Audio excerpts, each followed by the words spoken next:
Wanna know how to check or see for hidden jobs in well found? Well, no worries. In this video, I'm going to show you an easy step-by-step guide on how you can do it. It's super simple and under a minute, so let's get straight to it. Now, first things first, we can just simply open up your wellfound.com website or the application. So make sure you are logged in as well. So we have also created a video on how to log in, so make sure to watch it.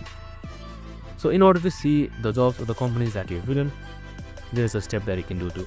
So you can also hide your jobs easily. We have also created a video on how to do it. So on the leftmost side, you should be seeing jobs right here below profile, just simple like that. And now once I select the jobs, here you should be seeing search for jobs. And right beside saved, you should also be seeing hidden, just simple like that. So once I selected hidden, here you should be seeing your hidden companies that you can or that you have hidden from. So that's it. This is how you can see it. So you can also unhide accordingly. And I hope this video helped.